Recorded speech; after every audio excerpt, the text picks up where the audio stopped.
All right, Mr. John Kitchens. So we are live right now with everybody joining us on the webinar, and then we've things are working right. There's people on Facebook that are watching us too. So welcome to today's Spotlight interview, man. How are you doing, Kitchens?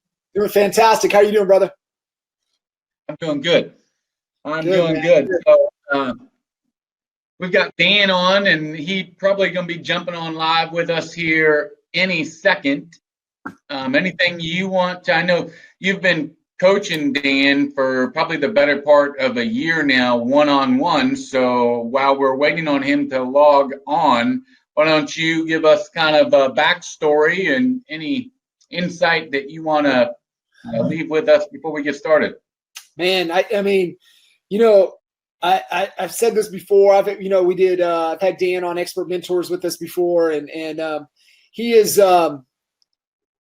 I know a lot of disciplined people, and he definitely is the front runner for the most disciplined human that I know. He is, man. Talk about building rituals to where it doesn't matter, and he'll definitely get into share with everybody. But he just really is the most disciplined and consistent human being that I've ever seen in my life.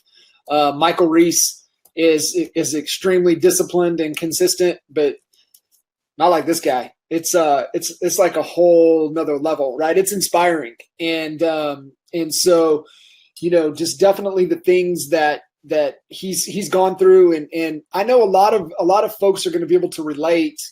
And it's the difference of success and not success in the daily rituals, the daily habits, right? That's, I had the opportunity to do our expert advisor topic call today. If you guys didn't get a chance to check that out, man, go back and watch when we post the replay all the way around. And so we dive into that, right? We talk about habits, and Dan's built some of the most amazing habits, and it's why he's where he's at in his business. And like he just getting started. Like he hadn't even put the gasoline on the fire yet. It's like, it's exciting. I can't wait.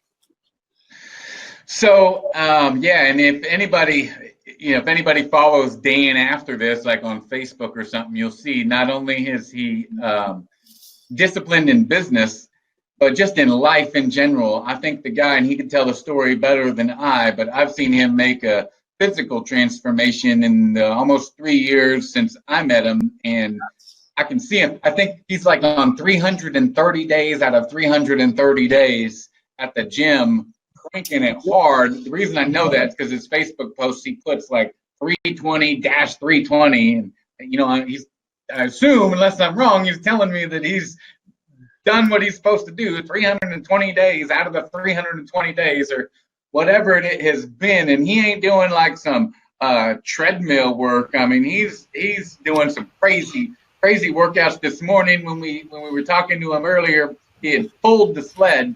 And those of you that do this kind of workout like CrossFit and that sort of thing, you put the weights on the sled and you either push it or you pull it. And he had just finished doing that. There he is right there. He probably had to he's probably still sweating. He's trying to get that heart rate down. What's up, Dan? Hey, what's up, guys? Where we at? I think I missed half the conversation here. We were just introducing kind of your backstory to everybody, and Kitchens was bringing up the point that you are one of the, if not the most disciplined individuals that he's ever met. And I was sharing with everybody, not only are you disciplined in business, but in life as well. And I remember 2.5, 3 years ago when I first met you, and I've seen the physical transformation that you've made since then. And I was just sharing everybody, like if anybody follows you on Facebook later, they'll see, because every day it's like 330 out of 330 days or whatever your goal was. So I'm guessing your goal was 365 days of being at the gym, doing what you're supposed to be doing every day, right? Yeah, I mean, the goal just started out as don't miss a day until you're either injured or sick. And that hasn't happened yet. So, or small injuries, colds here and there, but I just push right through it. Ain't missed a day yet. Yeah, just haven't missed a day yet. And so it'll keep going until that happens. So, also, so I mentioned 2.5, 3 years ago is when I had first met you, and that was a result of you coming to one of our inside sales agent boot camps that we hosted here in Dallas, Texas. And so, why don't you just tell us a little bit about how you ended up there, and we'll just start there. Yeah, man. I mean, that was an eye opener. That was a life-changing event going down there to meet you guys. It was awesome. So I saw an ad on Facebook.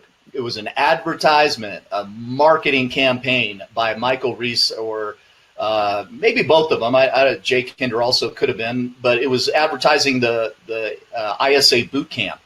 And I've already been on the telephone for a couple years prior to that, and calling expireds and FSBOs, and I'm always interested to see what other people are doing in the industry. And when I saw the price tag of how much it cost at that time to go to the ISA boot camp, it was $10,000. And I'm like, all right, if it's $10,000, I'm like, these guys got something. I'm like, now you got my attention. I mean, how many ads do you see out there that are like, you get X, Y, and Z and all this crap for $12 a month? I'm like, $12 a month, that ain't worth shit if it's $12. Like, 10,000, now you got my attention. Went down to the ISA boot camp, and then that's where I met you, Kiani, because you were leading the classroom and the activities, and then you were doing the live instruction as well. So went through ISA boot camp, and it was an amazing experience sitting with you side by side on the telephone, going through the phone calls. And I've just got, still, I have pages and pages and pages of notes, and I've still got the ISA boot camp instruction manual that I put all my people through. And I can say this, it was a $10,000 event, and I've made that back several times over with just one piece of the information that I learned from there, yet alone everything else, the scripts, the dialogues, the mindset, the training, the focus that I got out of there. But the one thing that I still share with everyone to this day were the numbers that you guys had. And it was out of all the nurtures that you guys put into your system, on average, whether they said they were going to do something tomorrow or 12 months from now, on average, they do something within 3.4 months. That was the average of the nurture time, that from the time they say they're going to make a move, the average was 3.4 months. And I was like, boom, that's a light switch. I go back through my database. I look at everybody who had been buying and selling or doing something that we put into our system, and whether they said it was going to be 12 months or whether they said it was going to be 30 days, the average ended up being right around that same number you guys got. I mean, that just made our whole follow-up system, the way we talk to people, the routines that we're doing, it changed everything. And then there was all the mindset and the scripts that you guys shared with us, how to hire, how to train ISAs, how to get them in line, and then keeping in contact with you, Kiani, one-on-one for months after. Even though I'm in Reno, Nevada, you guys are in Dallas, just touching base with you, getting on your live calls, keeping your mind sharp, learning things, sharing other training materials. It was legit, man. It was definitely worth 10 grand. I'd recommend it 100 times over to anybody who's thinking about being a phone warrior. Man, that was that was awesome. I remember, because the only part of ISA boot camp I got to be was that last part, really kicking off, talking the operational side of things. And remember, I think Dan, you sat right at that day. You sat right at the front left, sitting up there. But a couple things that you said there that I want to just amplify a little bit was the investment of the price tag. Right? You made a great point with one, being willing to invest in yourself. And one, the price tag got your attention, but two, making that commitment to invest in yourself is key. And then on the nurture side of things, man, we learned that 3.4 month average the hard way. And Jeff can really speak to that. I mean, it was 12 months of data and 12 months of not following up, 12 months of just fumbling the ball to come to that realization. It's sickening the amount of money. I think it was what the company dollar we lost out on because of our follow-up systems weren't dialed in was about 1.8 million in actual company dollar from that lesson. That was an expensive lesson. And so, to be able to take that and, like you said, nailed the follow-up system to where it's really been advantageous, for you guys, and you guys aren't making that mistake. So kudos to you, man. Yeah, that was awesome. And at the time, I remember Jeff was newer to the company at the time, but you were not newer to the telephone. And one thing that I realized after meeting and being live with you on the telephone, Kiani, was the fact of how far behind in the game real estate, the industry as a whole, is compared to other telephone warrior industries like the financial industry and sales and all the other car industries. I mean, you just brought an element that was outside of the normal scripts and dialogues, a different mindset to the normal stuff you hear from other agents, and you brought that piece to me. And the mindset was much more relaxed and in a very aggressive way. And I'm like, man, I've not heard someone on the telephone like that before. And I just ate it up. I probably bothered the hell out of you with emails for months after that, trying to pick your brain on how you would close sales and how to respond to certain things. And we're still on the phone. We're still on your webinars, and we're still in the online ISA boot camp. And I get the other people on the webcast as well. That stuff's gold if you're going to get on the telephone. It's a huge takeaway for everybody else on the phone listening in on this call. He said it a couple times, right? Follow up not only with the clients, but in the programs and processes that you develop in is taking advantage of the resources and the follow-up that's there for you. We see it so many times that, like even in our mastermind group, right, that, how many of our masterminds over the last 8 years have unlimited access to Jay and Michael's calendar, but yet 4%, maybe 4% take advantage of it, right? It's like, come on, man. Those that do, man, they accelerate the results. And that's what hopefully you guys picked that up from what Dan's sharing, is like, take advantage of the programs and the resources that are available to you. Take advantage of them. It's just going to accelerate what you're trying to do. So I appreciate you sharing that. That's awesome. Yeah, and I remember, Dan did hit me up. He said he stayed in touch, and he did. And I can see and kind of forecast who is going to be getting the most out of the training, who's going to move the needle the most, usually in those first few weeks after we do something like that. Even at the expert advisor boot camps, like we have one coming up next week. And so there'll be some people in that room, and there'll be a handful that will send me an email within 72 hours saying something. And usually it's asking for some clarity about something that we talked about, or asking for a tool that we talked about, or a document that we might have mentioned or something. And then another week goes by, I'll get another message, or, somebody will say, oh, I just got my first listing appointment, or, and Dan was one of those people, and that's why it worked for him. And that's why he says that $10,000 was worth it. To be honest, there's somebody that was probably sitting right next to him that's saying, I shouldn't have spent that damn money or whatever. Because they and I understand it's difficult. It's much harder to do than it is to just listen to somebody. And so I get that, but man, there's a few people that will go home and put what they learn into action, and that's what Dan did. And I think that's why he's seen such a huge growth in his business over the last 2 years, or 2.5, 3 years almost, since he was at that boot camp. And so, since we're kind of now transitioning into your business and what's going on now, just give everybody a little background on, how you ended up in real estate and the market you're in, and just kind of the 30,000-foot view of what your business looks like, Dan. Yeah, making it real simple. We'll touch on it real quick. I had gotten into my 30s and wasn't doing anything significant with my life.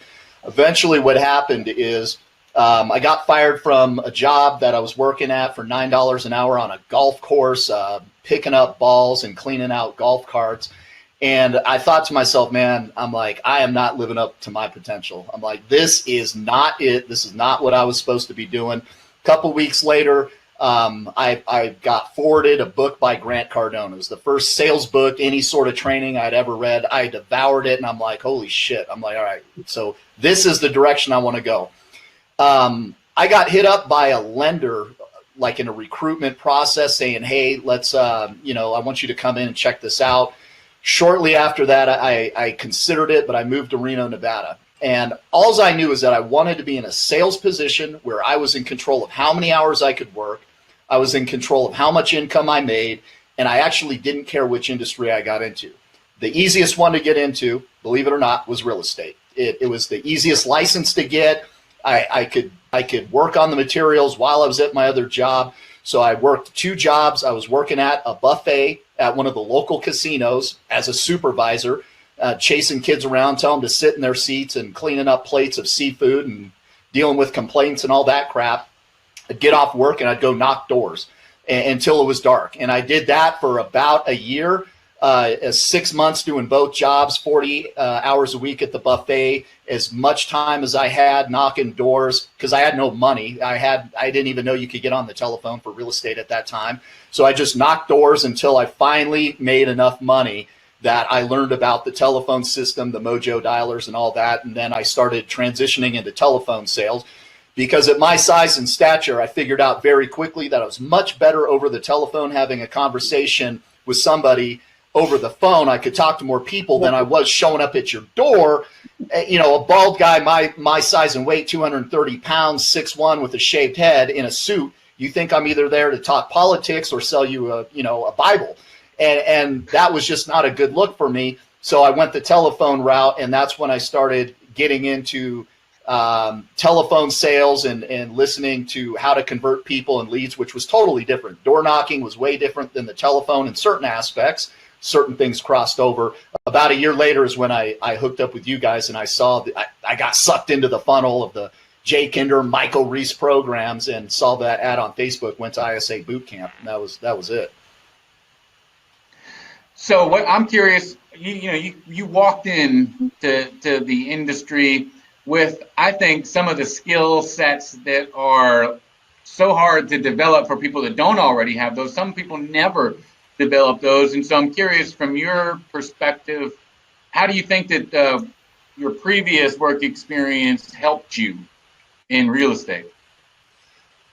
The only thing that I would say that helped me the most was I was already comfortable being in uncomfortable conversations because of the amount of people that would come into the restaurant at the seafood buffet that I was at and have complaints and deal with objections and deal with kids and difficult people. That was probably it, because real estate for me was the most uncomfortable thing I could possibly do, which was go knock on somebody's door who you don't know, in an industry you don't know, talking about homes that you have no idea what you're talking about, and convince them to have them use you to sell your home. I knew absolutely zero, but I had no choice. Well, I had one choice. It was either go back to that seafood buffet and listen to complaints for the rest of your life, or go knock those doors and get business. Which one is it going to be? And every day I chose, I'm not going back to that buffet. I am not going to be a manager at a seafood restaurant. I'm going to go knock these doors until something happens. And it took a long time. It took about 6 months for me to get anything moving. In fact, after 6 months of knocking doors with no deals, I thought every day, I'm like, man, I messed up. I'm like, there's no way I'm meant to be in real estate. This is for pretty people with great hair, and there's no way that I'm going to make it in this industry. And then eventually it broke, because I just didn't quit. That was it. I just didn't stop. I just keep knocking doors day after day. And in Reno, we have weather here. This isn't sunny California. I was out knocking doors in the snow. I'm out knocking doors when it's 103. My bald head is getting burned, and people are telling me, you need a hat. And I'm like, I know. And I go knock doors for the next 2 hours until it finally broke. And so I can't say so much. My life experiences definitely helped me in as far as dealing with the public and, dealing with difficult customers and getting told no. Didn't really happen to me too much until I got into real estate. It was uncomfortable. Nothing prepared me for the amount of rejection that I was going to get in real estate. That was a hard part to get over. That's fascinating. I think, and Jeff, you might have been kind of alluding to this, is that he actually had something that was worse than knocking doors. That's the seafood buffet, right? And so, it could always be worse, right? It's always harder. And a lot of people, like you said, they don't have that experience. They don't have that to compare to, right? They don't have anything to give any contrast to. and then they're not willing to do those things, right? So like what I was hearing, 100-degree weather in a suit in Reno, knocking doors is better than working a seafood buffet at a casino. And so there's definitely some contrast there. There's definitely something that I just hear tenacity. I just hear grit, right, and perseverance, and there will be a way of breaking through and just never giving up in pursuit of something better. And I remember one time distinctly, Dan called me up and he was like, "Hey man, what are you doing to like motivate your team, or what are you doing to keep everybody fired up, or something along those lines?" And then he told me about this was something that he was doing, and maybe you still do it, but he made it one of his daily practices that whether he was at the coffee shop or he was wherever, and he fell in love with being uncomfortable. Like, how can I get uncomfortable? Where I'm standing at right now, how can I get uncomfortable? Because I know uncomfortable is where I score points. Ding, ding, like Tiger Woods. I win the Masters being uncomfortable, not being comfortable. And so he would walk up to people in the coffee shop or whatever and just strike up a random conversation. And you did it on purpose to get out of your comfort zone. Do I remember that right?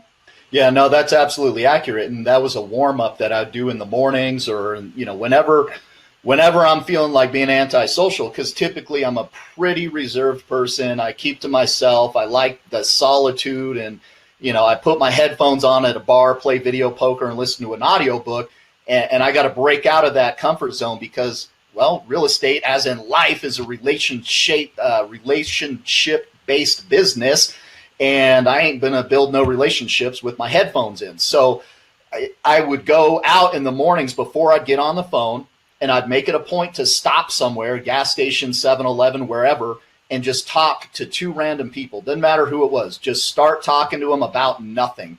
Doesn't even matter. Just go up and talk to somebody for no reason. And the funny part was I always thought I was going to irritate, bother people, and you'd be surprised at how quick you get somebody into a conversation and you end up there for a half hour talking about nothing. I mean, that wasn't the point, to talk to somebody for a half hour. It's just get the ball rolling, get the conversation started, be ready to just come out and say something no matter what. Even if you got nothing to say, just shoot from the hip and get your mindset rolling. That way when you're on the phone and you hit that sticking point in a conversation where you're starting to get nervous, or it's about time to ask for the appointment, or you're not sure what to say next, you just roll out with something. You don't even think. It's just automatic in your head. It just flows right out. And then you've got that flow where you don't even have to think. The scripts just roll straight from your brain. So that was the purpose of that. That's gangster. That's like making a connection, and it's so hard. Like it's becoming a skill if you have that is it's an advantage. It's a weapon for you to use for good in your business, is being able to connect with another human being, right? I mean, Keani, we used to joke all the time driving down the tollway going to the office. I would sit there because the traffic was going like this. I would sit there as we were getting going and count how many people were on their cell phones. I mean, it would be over 100 people every day.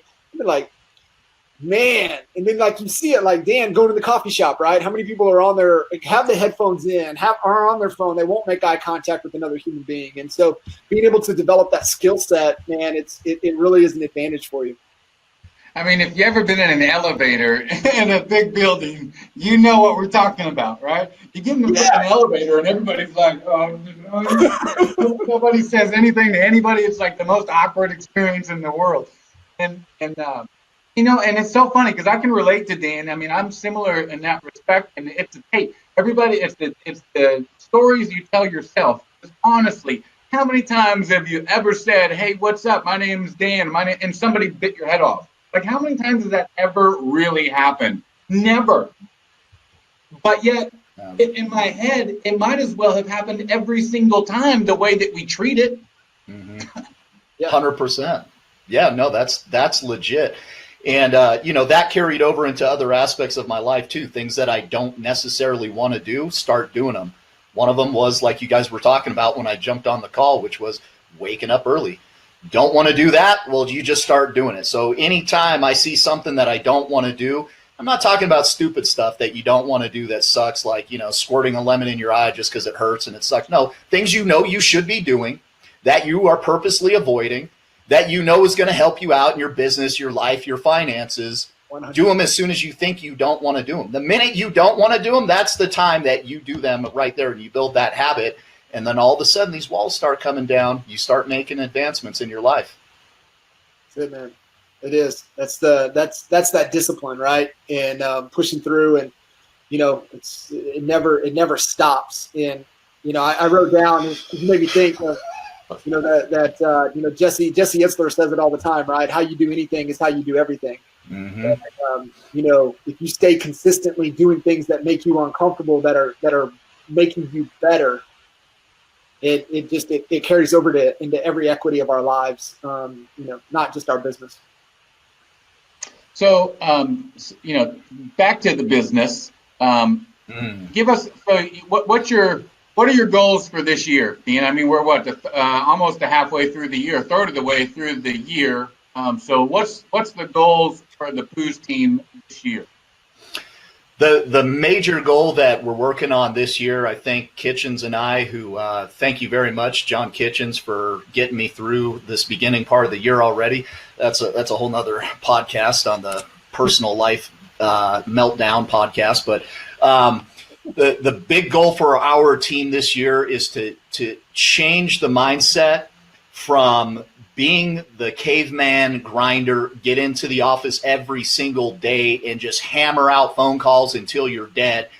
We're not getting away from that completely, but going towards a marketing-based style of business, because we really lack on getting referral business. We really lack on getting leads coming in from our database without having to make a billion phone calls out and follow up 6, 10, 12, 18 months with clients, compete with 4, 5, 6 agents out on every single listing appointment, chasing down for sell by owners and making sure that they see your value and having to prove it every single time.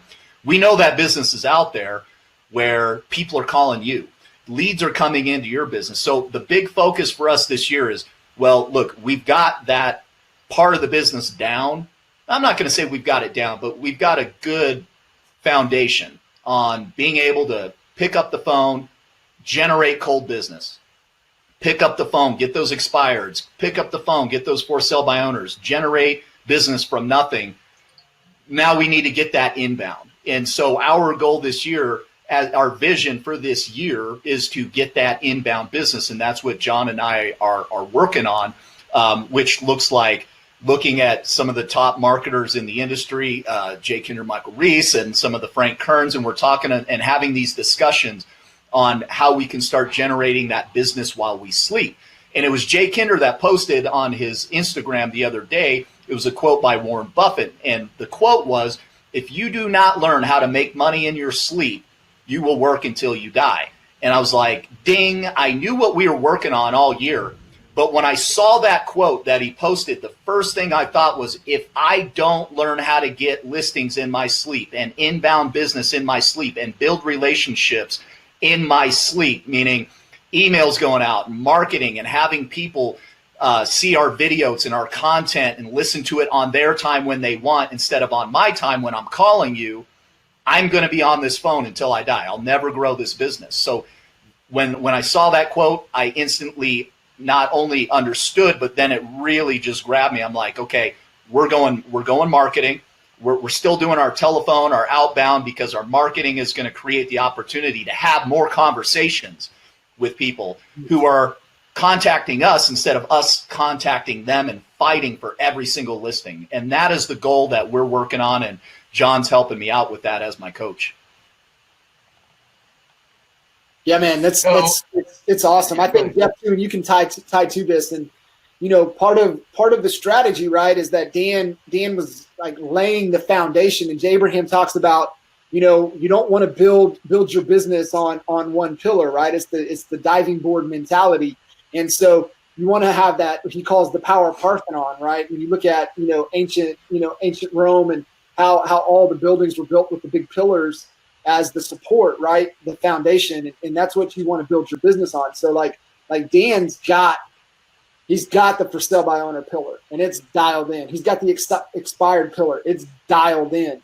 Now we're going to start putting in some additional pillars to make his business that much stronger on a stronger foundation. So, right things, right order, right? We've all talked about, I think Jay and Michael have answered this question hundreds of times. And it's, if I were to parachute into your market tomorrow, what would be the first things you would do?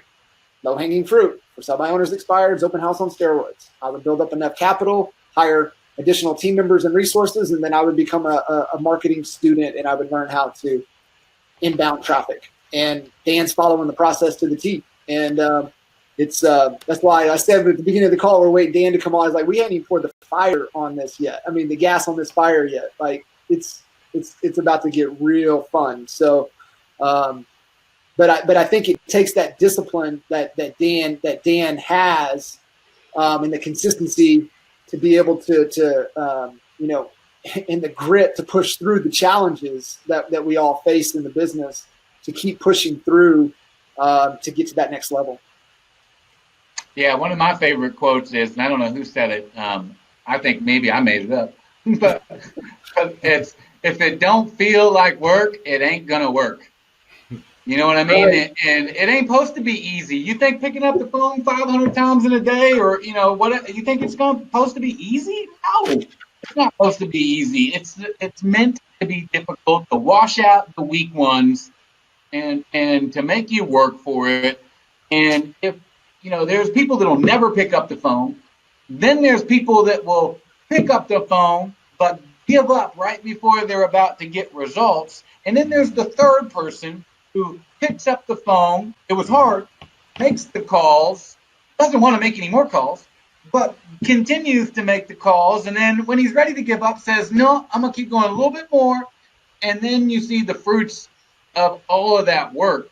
So, if anybody who's out there like, man, it sucks, or it's hard, or I don't like it, hell, yeah, good. That's what it's supposed to feel like. That's the evidence for you that you're moving in the right direction, I think. And Dan, I know he has been, matter of fact, right behind him, there's people making calls, and I see a board over there that probably got some goals on it related to calls, and he's been crushing expireds and for sale by owners and circle prospecting for the last 18 months. How many transactions do you think that your team as a whole can attribute to making those phone calls just in the last 12 months? Well, every single one of them.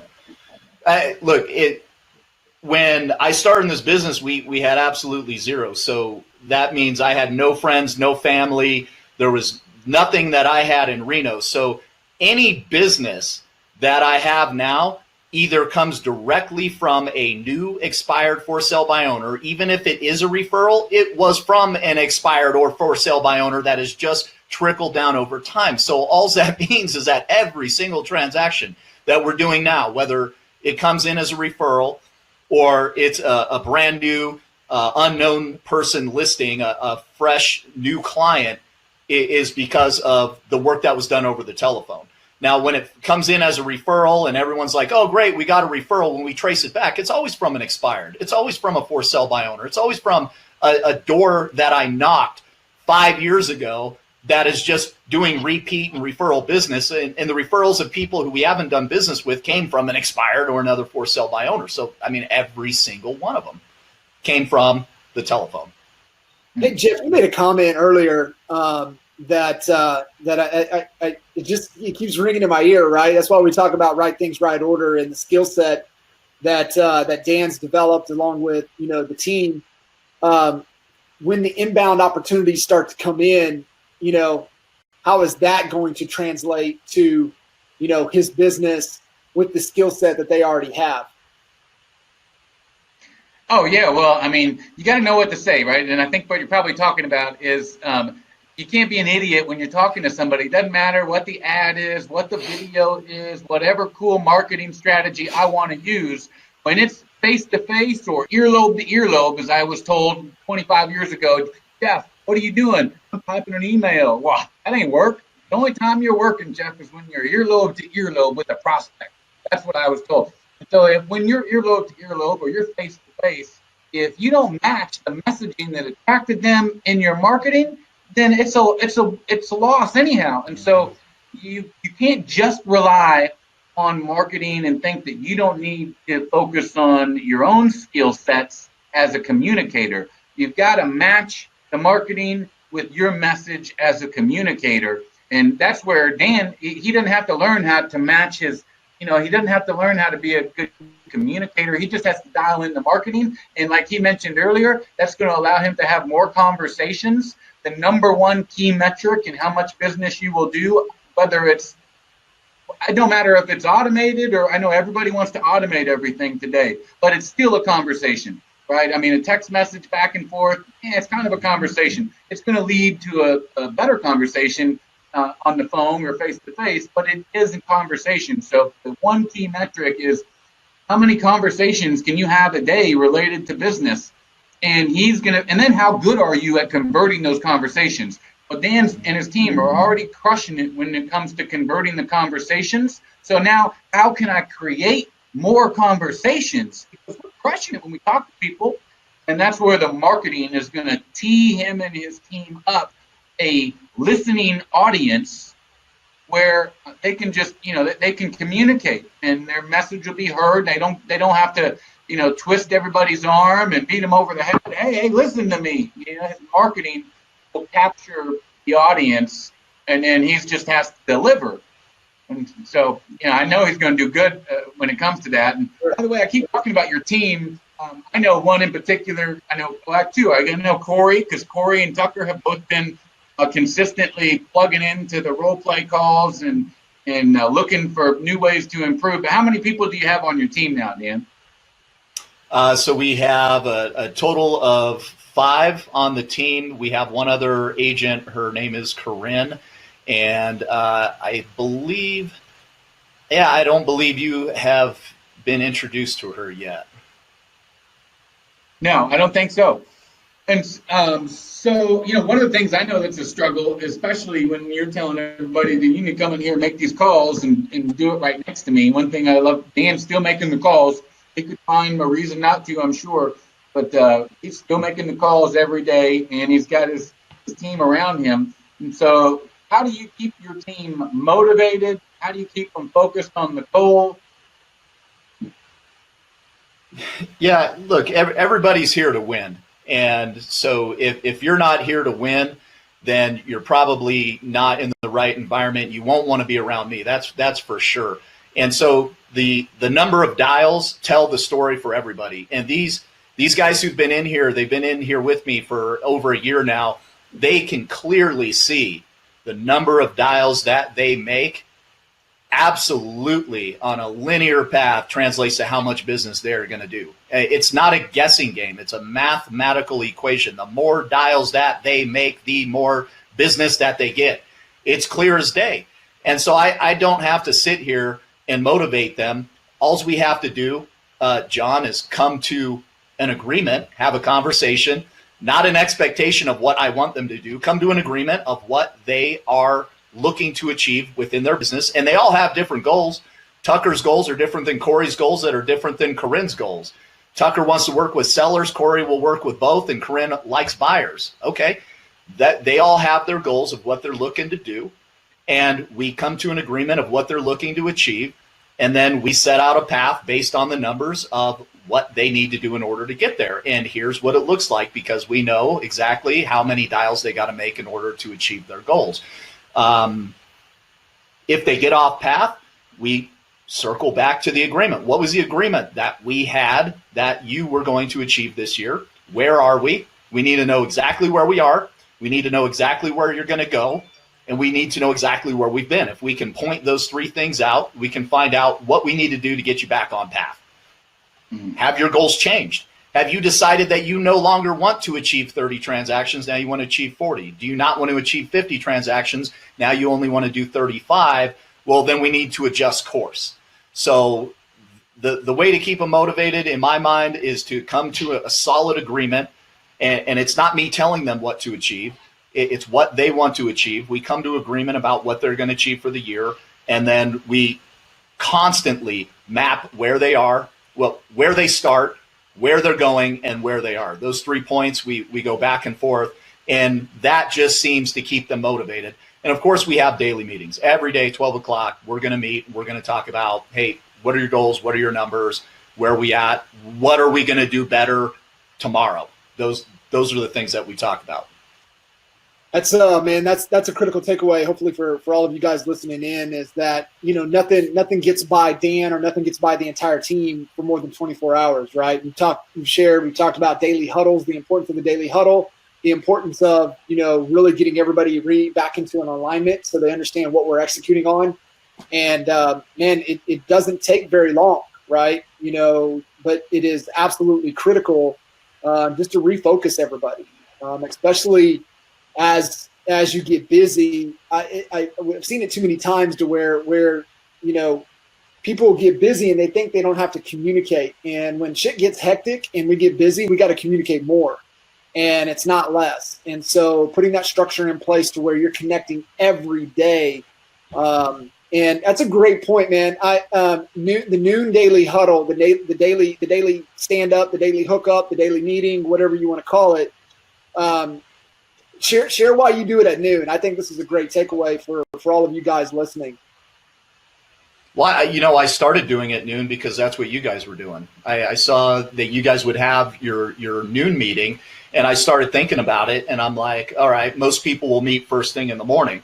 For me, the reason why I started meeting at noon was because we're going to have, for one, the phones start to go dead around 11 o'clock and 1 o'clock. People are going out to lunch, so not as many people are picking up the phone anyway. But we have the morning where we come in, we're focused, we're ready to go. We're not going to get into a meeting first thing in the morning and drain that energy. We want people to get into the office, put the headsets on, get ready to rock and roll. By noon, we can talk about what problems we're having. Okay, what happened on the phones that day? Where are we at on the numbers? Where are we going to go? And then we have the whole rest of the day to get back out onto the phone, go on our appointments, whatever it is for the rest of the day.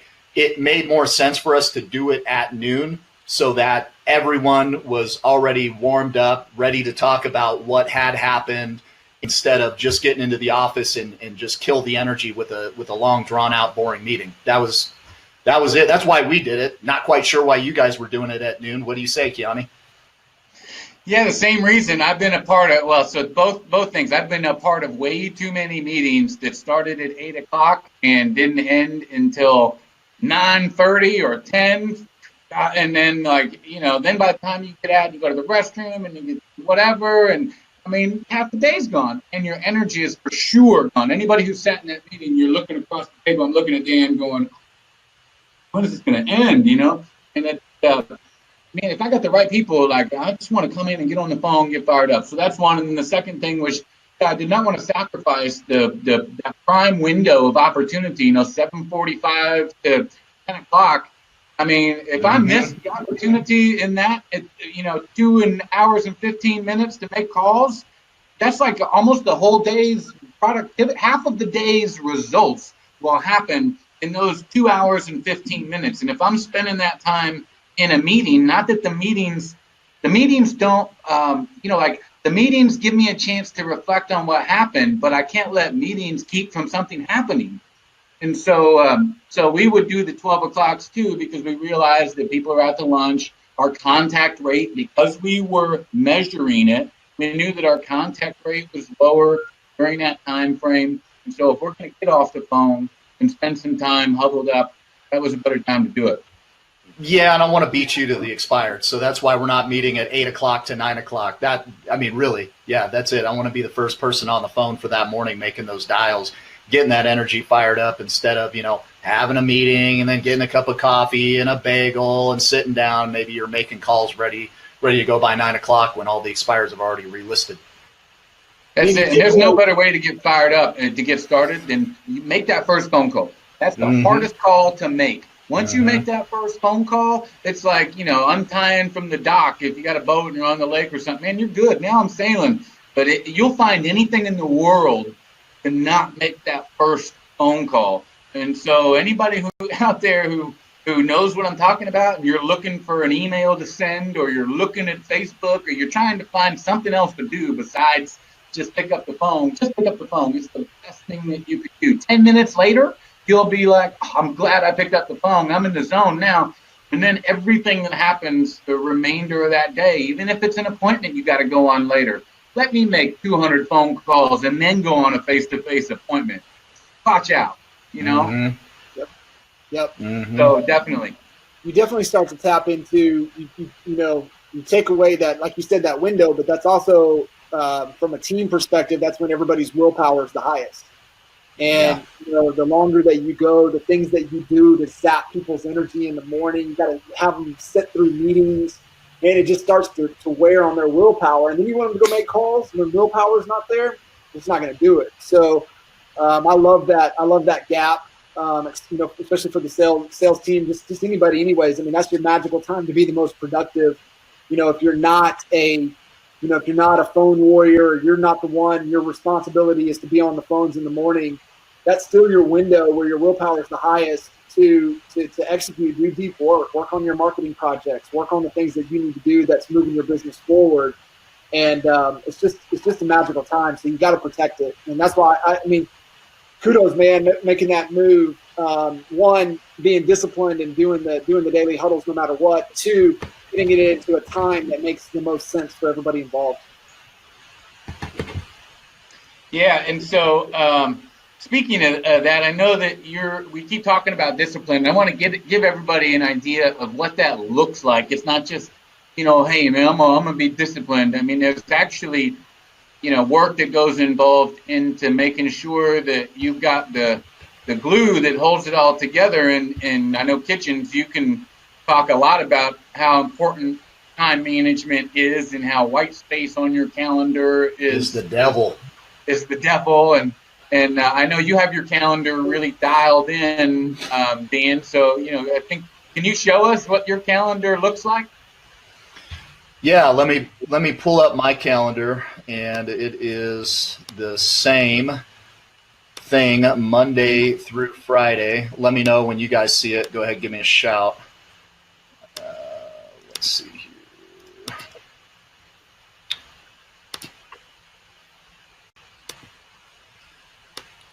Are you guys on my calendar? You just got to switch your tab. We don't see your calendar right now. Yeah, just open up your calendar in a new tab.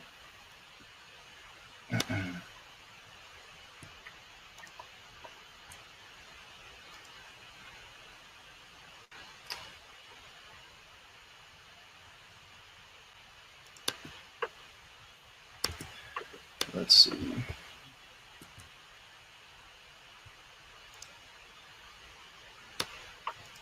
And part of what you're going to see here, and I think what's important is not to just block your calendar out with vague terms or duties. For instance, like say I wanted to block out prospecting for a few hours in the morning.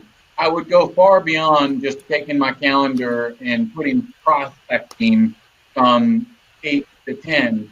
I'd really break it down to the extent where it would be from 8 to 8:30. I'm calling expired. From 8:30 to 9, I'm calling canceled. From 9 to 9:30, I'm calling for sale by owners. From 9:30 to 10, I'm calling stuff that's 6 months old in the expired bucket. But break it down minute by minute if possible. And one of the things that I loved about that is that I always know there's something different coming. So if calling for sale by owners isn't your favorite thing, you're still going to do it. But guess what? I only got to do it until this amount of time, and then I'm going to get to switch over and call something else. And it just really helps you get focused as opposed to just blocking out 2 hours saying I'm going to prospect for 2 hours. 100%, man. The details. Yeah. Yeah. Go ahead. Sorry, I interrupted Yeah, you, no. John. Well, let's keep pulling that up. So the details matter, man. It's whoever tells you that, they're full of shit. I mean, the details do matter, and being able to know clearly exactly what you're going to do helps you be so much more productive. I mean, it's an exponential, in your productivity when you're crystal clear before you get into that session of exactly what you're going to do. So like for me, Dan might be a little different. Jeff, you might be a little bit different, but like the night before, I want to make sure that everything's set out so I'm set up for success. When I go to bed tonight, I wake up in the morning knowing that my day is laid out and I'm going to crush it because I don't have to think about anything. I just look at what's in the calendar and I'm able to get to work. And the days that I don't do that are the days that are the least productive. And so it's just really important to be able to, for me to be able to do that. And I'll tell you, it looks like you're getting close there, buddy. Right there, you were close. Over there where those 4 dots are, or those dots are next to your profile picture is probably where you should be able to find it. There we go. But you talked about dials earlier, and just to give everybody an idea, I happen to know, I just ironically looked at it the other day, and so I want to talk about Tucker for a second because he was at the top of this. I do a role play call every Friday, and we have a digital form where everybody who wants to join those role play calls and be accountable, they can fill in how many dials, how many contacts, how many nurtures, how many appointments they get each day. And so Tucker was filling that out religiously. And I looked at it the other day, and he had 59,000. And this is probably over the course of, I don't even think a year, probably not even a whole year, probably right around maybe like 10 months or something now, maybe not even that long. But if I pulled it up right now, he has roughly 58,000 dials. Roughly like 58,000 dials. It's more now because he hadn't filled it out in a minute. But he had 58,000 dials. He had somewhere in the neighborhood of 10,000 contacts. And he had 125 appointments set. 125 appointments set. Who out there would not love to have an opportunity to go on 125 appointments, right? And I think he was setting them up for Dan or somebody else, but he was being reciprocated for it. And now he just recently went on his own first listing appointment, I think. Maybe he's been on some more since then, but 58,000 dials might sound like a lot, but how bad do you want to go on 125 appointments? How good do you think you are? You think you close half of those? 30% of those? That's moving. That's moving real quickly towards your goal, whatever the goal is. Whatever the goal is. If your goal is 100 transactions, it lives in those 125 appointments. Yes, sir.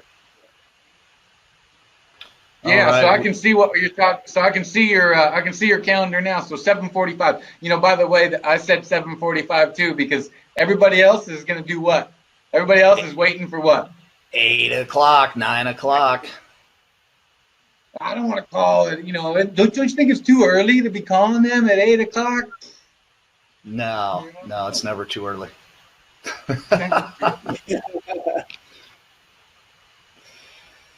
So we can see there, 7:45 a.m. He's calling expireds, and he probably is calling. My guess, cancels and for sale by owners. You may not have cancels that you can call that are outside of a listing agreement, but you probably include for sale by owners in that too, from 7:45 to 9. Yeah, so every day, Monday through Friday, and it is one of my no matter what. So no matter what's going on, no matter what's happening, this is going to be my schedule. And so half of my day in the morning is going to be extremely regimented. I know exactly what I'm doing from the moment that my alarm goes off at 4:30. At 5 a.m., I'm going to be at South Reno Athletic Club getting my workout on. That is every single day, no matter what. Starting at 7:45, Monday through Friday, no matter what, we're in the office making calls. That means we're not scheduling inspections. We're not meeting appraisers. We're not signing at title. We are in the office no matter what, prospecting at 7:45, calling our expireds, our withdrawns, which are the same things as canceled. We just lump them into expireds, and our for sale by owners. Those are the highest and most likely immediate business that you can go after. So you bet your ass we're going to be in here calling them first, and we want to call them before you. And that's why we're not doing a meeting at 7:45. We're getting in here to call that business, because without that business, there's no need to have a meeting if we're not getting any business. And that is the easiest, lowest hanging fruit you can grab. From 9 o'clock to 11, we're on the phone, and this is typically where we're circle prospecting. We're getting our just listed, just sold phone calls out into the neighborhoods. This is probably the least productive, but this is where we get those people into the pipeline that we start to nurture. And it is a lot of people that you can call, typically call in have between 30 and 50 conversations a day in those 2 hours when we're calling this circle prospecting list. Not all these conversations are great, but we are getting brand new faces, people we haven't met, into our pipeline. From 11 to 12 is our follow-up and our past client contact time. So 1 hour a day, going through everybody who absolutely needs to be followed up on. That is the time that we check in on them. Now, as we go down the list for the rest of the day, the first part of your day, you know exactly what you're going to be doing. The second half of the day, we leave open, and we leave that open for, we have to go to an inspection. We have to go take care of something that needs to be done at the title company. It's left for appointments. And now here's the thing. I want you guys to take a look at Wednesday. That's tomorrow. I've got nothing on my calendar. You see all that white space on that calendar? That is the devil. You do not want to see that on your calendar. So if you have no appointments on your calendar, you're not meeting with a buyer, a seller, or you don't have an interview set up to build your business, you have punishment. What's your punishment? You go back to the phone, get back out on the phone for the rest of the day with expireds, with the circle prospecting, until you earn yourself an appointment that you can go on. And if you don't get an appointment, well, then you might as well just stay on the phone until 8 o'clock until you go home. Even if you've hit your quota, you've hit your listing quota for the week, you've hit your buyers, you've hit your closings, what else are you going to do? If you don't have appointments, you're going to go get some coffee and sit around? No, you're going to get back out on the phone. You're going to talk to people until you get an appointment for that day. That's how we do it. I love it. The key takeaway for me there is that there's a ain't shit getting in my calendar in the morning. These are my non-negotiables, right? I see too many agents fold over saying, I got to go to an appointment. I got to go do this, meet this inspector. I got to go do this in the morning. No, you don't. You're on their agenda. The thing is with the calendar is either you're on your agenda or you're on somebody else's. The second that you fall victim and you get off of your schedule, you're on somebody else's agenda. Period. Right. Not even, You're on defense. You're on defense. You're not playing offense. And No. that's what I see. That's what I love when I see that. And I had to beg and borrow to get into that morning time with our coaching call. So I don't. I feel privileged that I get to break in there on that. So, but no. In seriousness, it is. That's your non-negotiables. That's your money-making time. That's like no matter what. Those are it. And nothing gets in the way of that. And that's what will lead you guys to success. Yeah, there's only one thing that I will leave the office for during that time, and that is a come list me now appointment, meaning I need my house back out on the market today.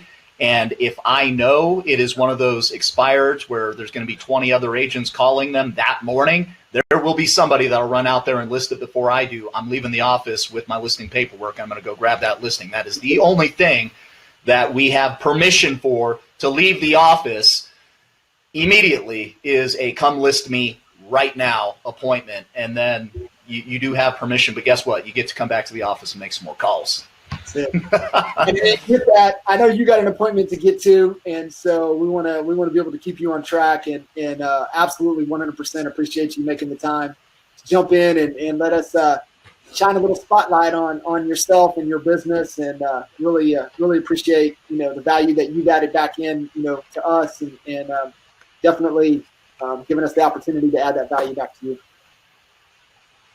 Yeah, hey guys, appreciate it. And I appreciate all the coaching, the mentoring, and all the little nuggets that I get from you guys on a daily, weekly, monthly, yearly basis. It's been absolutely awesome spending this real estate experience with you guys. Well, man, we appreciate you, Dan, and I just hat off to you crushing it and keep it up. I know there's a couple people that asked a couple questions, and I'll get back to y'all. Jeff asked about what we use for expireds. I think you're using Vulcan 7, right, Dan? Yeah, we use any method we can to try to find a valid phone number. Vulcan 7 is typically the easiest one that we use, but we have a couple different subscriptions to different expired programs, and then we'll even try to look them up on Spokio every once in a while. That program will get a number for you that another one didn't. So expireds are gold. Get those numbers. So just the easy answer, yeah, Vulcan 7. There you go. And what CRM do you use? That somebody asked, Stephen asked, what software or apps do you use to automate your listing pipeline process? What that means to me is like, how are you nurturing them, right? The people that are nurturers and maybe aren't ready to meet face-to-face right now. Yeah, we've been using Follow Up Boss, and we've just recently broke into Boomtown. Just a quick word on follow-up, because we didn't talk about follow-up, but follow-up is the most important part of the business from my point of view. And if you don't agree with that, that's fine. But from my point of view, follow-up is where you should be spending a lot of your resources keeping in touch with people. The more personal the touch, the better. But not every single time does somebody need a personal phone call from you. So we don't just do all phone calls. We do hit them from all angles. We hit them from video, text messages, phone calls. So I want to tell you what we use to automate, but I don't want to make it sound like everything is just so automated, like you're just dripping on people. Nobody likes to be dripped on, all right? So we try to make it as personal as possible. And so we do go through that list all the time and make sure that we're personally contacting and touching these people so that they know it's just not a machine sending them an email. Nothing is more irritating than getting 1,000 automated emails of what's your home's value, or here's 3 tips to bake the perfect cake. All right, I mean, that stuff's cool once in a while. Make sure your automated system, whatever system CRM you're using, you are personal with those people. I love it. All right. Well, thank you for taking a second to answer those questions, and thank you for everybody who's joining us there, who's watched on Facebook, and who joined us live here. And be on the lookout for our next Agent Spotlight call. By the way, if you're interested in jumping on a call with Sean Kitchens or myself or one of our other team members to get clear, you will see an email come out here, those of you that attended live, inviting you to schedule a clarity call. So be on the lookout for that email, and we will get you on the calendar. And the purpose of that call will be to get clear on what you need to do next so that we can start moving you, like Dan, closer to the goals that you're trying to reach. All right, guys. Appreciate you guys. Dan, thank you. Jeff, thank you as always, man. Great job. Out. Out.